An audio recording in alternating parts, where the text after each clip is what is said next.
रुंघांग जी आज जो उत्सव मूर्ति है, ऐसे मुख्य कार्यकारी सदस्य श्री तुलीराम जी, श्री रितेश सिंघी जी, श्री सोरेन सिंह जी, श्री ली सिंह तेरान जी, हमारे प्रदेश अध्यक्ष श्रीमान रणजीत कुमार जी, हमारे प्रभारी श्री जयंत पांडा जी, और आज इतनी बड़ी संख्या में आए हुए प्यारे भाई और बहनों, मैं सबसे पहले आप लोगों को प्रणाम कर मेरी बात की शुरुआत करता हूं। मित्रों, मेरे लिए सौभाग्य की बात है कि पहली बार कार्बी आंगलोंग में मैं आया हूं और मैं यहां आकर हृदय से बहुत खुशी व्यक्त करता हूं, खुशी की अनुभूति व्यक्त करता हूं। मैंने हेलीकॉप्टर से एक खूबसूरत क्षेत्र को देखा है। अभी अभी यहां आते वक्त जब मैं देख रहा था ये पहाड़ियों को, ये हरियाली को, और यहां पर आकर ये लाखों की संख्या में दूर सुदूर ये पहाड़ी क्षेत्र के भाइयों और बहनों को मिलकर मेरा हृदय आनंद से गदगद हो रहा है। ये क्षेत्र आसाम की दिल की धड़कन है। कार्बी और आंगलोंग के अलावे हमारा आसाम अधूरा है। क्षेत्र रहा, हिंसा ने यहाँ की भूमि को रक्त रंजित किया, और जब मैं आज आ रहा हूँ तब मुझे मालूम पड़ा है कि यहाँ पर कुछ ही दिन पहले जो घटनाएं घटी हैं, मैं बाद में बताता हूँ, इसके कारण चिरकाल तक, एक लंबे समय तक शांति और विकास के रास्ते पर एक पहाड़ी क्षेत्र आगे बढ़ जाएगा। मेरा कैमरा के सभी मित्रों को एक निवेदन है कि पूरा देश रैली देख रहा है, मेरे पर से हटाकर कैमरा एक बार मेरे कार्बी आंगलोंग के भाइयों बहनों पर घुमा दो तो पूरा देश भी उनका दर्शन करता है। और सभी लोग एक बार कैमरा को दूर दूर तक खड़े मेरे भाइयों बहनों पर कैमरा घुमाइए, ऐसा मेरा आप सबसे निवेदन है। मित्रों, कार्बी आंगलोंग दरबार के तत्कालीन अध्यक्ष स्वर्गीय सार सिंह तेरन और स्वर्गीय श्यामचंद सिंह इंची को मैं आज याद करना चाहता हूं, क्योंकि उन्हीं के आग्रह के कारण 17 नवंबर 1941 को भारत के राष्ट्रपति डॉक्टर राजेंद्र प्रसाद ने इस जिले की रचना करी थी और इसका मुख्यालय डिफू में वो शहर आया। इस महान व्यक्ति ने ये जिले की रचना की। उसके बाद जिला तो बन गया, मगर कांग्रेस ने इतने सालों तक विकास का काम नहीं किया।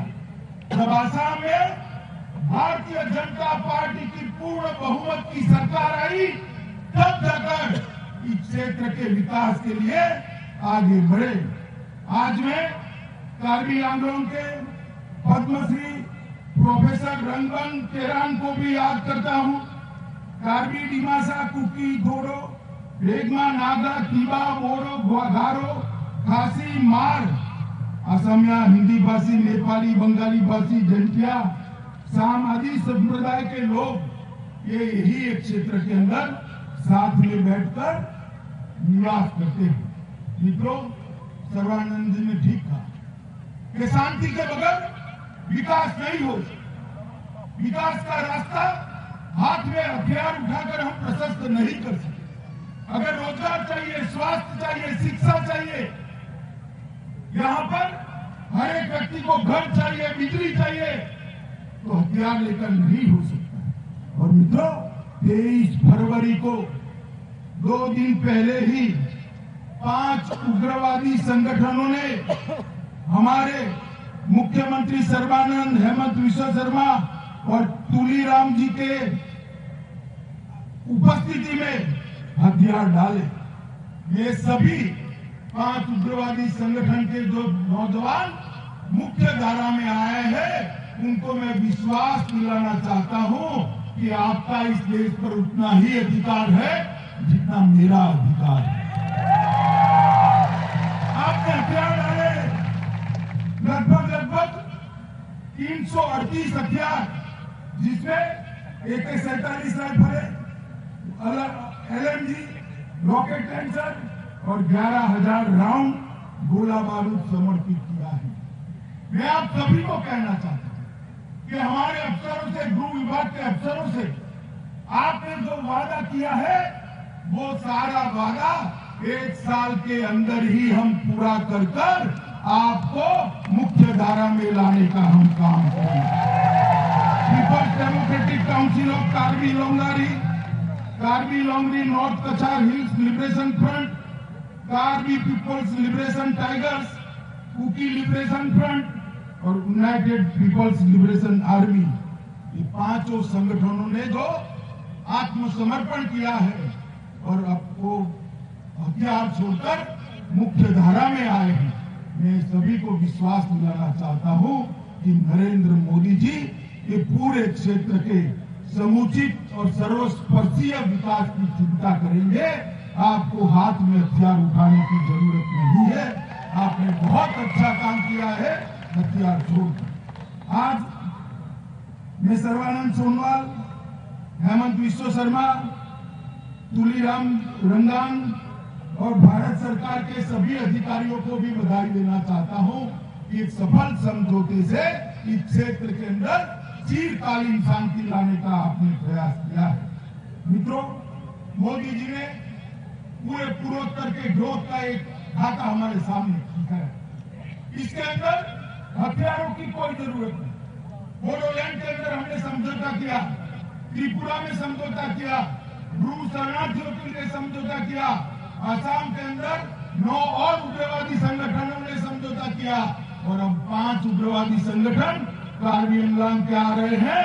मैं आप सभी को कहना चाहता हूं कि आसाम के अंदर शांति से ही विकास आ सकता है और आसाम का विकास तभी माना जाएगा जब आपका विकास होगा, आप विकास के अंदर हिस्सेदार होंगे। मित्रों, ये हमारा आसाम हथियार और शांति के लिए जाना जाता था। मोदी जी के नेतृत्व में, सर्बानंद और हेमंत बिस्वा शर्मा के नेतृत्व में ये विकास के रास्ते पर चल पड़ा। एक जमाने में हमारा जीडीपी में योगदान 20% था, मगर आज यहाँ पर हम पिछड़े पड़े हैं। मैं आपको विश्वास दिलाना चाहता हूँ, एक और बार यहाँ पर कमल के फूल की भाजपा की सरकार बना दीजिए। एक क्षेत्र को हम आसाम का सबसे विकसित क्षेत्र बनाकर छोड़ेंगे। मित्रों, सबसे विकसित। पिछले समझौते के तहत 350 करोड़ की लागत से 32 प्रोजेक्ट आज पूर्ण होने के कगार पर। उत्तर पूर्व इंफ्रास्ट्रक्चर विकास योजना के तहत 22 करोड़ के प्रोजेक्ट को मंजूरी दे दी गई। सेंट्रल पूल की NLSCP स्कीम के तहत 200 करोड़ के और 20 प्रोजेक्ट के 3 जिलों के लिए हमने अलग से चिन्हित कर यहाँ पर भेज दिए। प्रधानमंत्री सिंचाई योजना के तहत 174 प्रोजेक्ट, ये 3 जिलों के अंदर 174 प्रोजेक्ट, जिस पर 1100 करोड़ रुपया भारत सरकार खर्च करने वाली है, इसका काम भी शुरू हो रहा है। दीपू में असम पहाड़ी मेडिकल कॉलेज और रिसर्च सेंटर का उद्घाटन हो चुका है। वहां पहले साल की पढ़ाई लिखाई भी चालू हो गई है। अब हमारे युवाओं को डॉक्टर बनने के लिए एक क्षेत्र के बाहर जाने की जरूरत नहीं है, दीपू में रहकर ही वो डॉक्टर बन सकते हैं। भागोरी प्रवेश स्थान पर पर्यटक लॉन्च के विकास के लिए काम शुरू हो गया है। दीपू में कैंसर का एक बहुत बड़ा सेंटर बनने जा रहा है।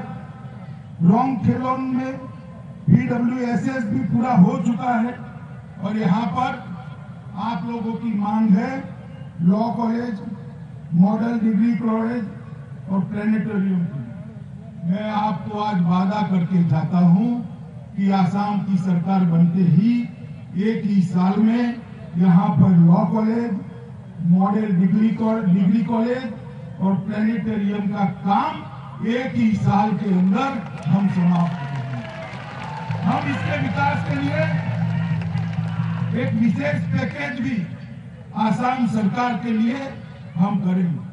मित्रों, नरेंद्र मोदी जी ने समग्र आसाम के विकास के लिए, आसाम की छोटी छोटी जनजातियों की भाषा और संस्कृति के लिए, आसाम की संस्कृति के लिए बहुत कुछ किया। इतने सालों तक कांग्रेस की सरकार रही, मगर भूपेन हजारिका को कोई भारत रत्न नहीं देता था। हमारे नरेंद्र मोदी जी ने भूपेन हजारिका को भारत रत्न दिया, जिन्होंने हमारे संगीत को पूरी दुनिया के अंदर स्थान दिया। असम के मुख्यमंत्री तरुण गोगोई जी को पद्म भूषण दिया और केंद्र के मंत्रियों को एक रोस्टर दिया, जिसके तहत यहाँ पर हर 15 दिन में एक मंत्री आता जाता रहे। इस प्रकार की व्यवस्था की है। मित्रों, आज मैं आपको कहने आया कि असम के विकास के लिए ये 5 साल में बहुत हुआ, एक बहुत बड़ी लिस्ट हुई। मगर मैं बोलना नहीं चाहता, अंधेरा होने आया है।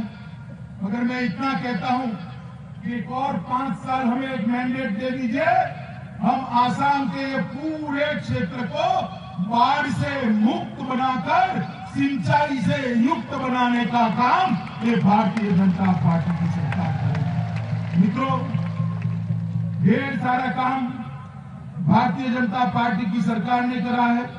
बड़े बजट के अंदर भी 53,000 करोड़ 53,000 करोड़ रुपीस मोदी जी ने आसाम के लिए विशेष दिया है और चाय बागान के श्रमिकों के लिए 2,000 करोड़ का एक स्पेशल पैकेज देने की बात करी। मित्रों, आज जब मैं यहाँ आया हूँ, मुझे बहुत बड़ा मांग पत्र हाथ में पकड़ा दिया है।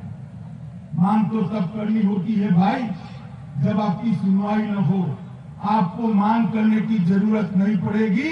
आपकी हर मांग को हम आगे बढ़कर 2 कदम आगे बढ़कर पूरी करने के लिए स्वतः तैयार। यहाँ के युवा को भारत के साथ, यहाँ के युवा को विश्व के साथ स्पर्धा करने के लिए तैयार करना ये भारतीय जनता पार्टी का लक्ष्य है। मित्रों, कई नई योजनाएं लेकर हम हमारे घोषणा पत्र के अंदर आएंगे। मैं आज तो विशेष रूप से इसलिए आया हूं कि कभी मेरा आना नहीं हुआ। मुझे जब आया तब कल्पना थी कि 5-10 हजार भाई बहनों को मिलूंगा, मगर लाखों की संख्या में दूर दूर तक फैला हुआ ये मैदान देखकर मैं सात अर्थ में हृदय से आनंद और गदगदित हूँ। आप लोगों का बहुत बहुत धन्यवाद करता हूँ। और आपने जो प्यार मोदी जी को दिया है, भाजपा को दिया है, सर्बानंद सोनोवाल और हेमंत बिस्वा शर्मा को दिया है, मैं आज वादा करके जाता हूं, केंद्र की और असम की भारतीय जनता पार्टी की सरकार इसका ऋण चुकाने में कुछ भी बाकी नहीं छोड़ेगी। इस क्षेत्र को असम का सबसे विकसित क्षेत्र बनाएगी। इस एक बार आप सभी का भारतीय जनता पार्टी की ओर से, हमारे प्रधानमंत्री, हमारे सर्वोच्च नेता श्रीमान नरेंद्र मोदी जी की ओर से, मेरे पार्टी के अध्यक्ष जगत प्रकाश नड्डा जी की ओर से बहुत बहुत धन्यवाद कर मेरी बात को समाप्त करता हूं। मेरे साथ दोनों हाथ उठाकर बुलंद आवाज से एक बार भारत माता की जय का जयकारा लगाएंगे। उठाइए दोनों हाथ, मुट्ठी पीछे और प्रचंड आवाज से बोलिए, भारत माता की, भारत माता की, भारत माता की।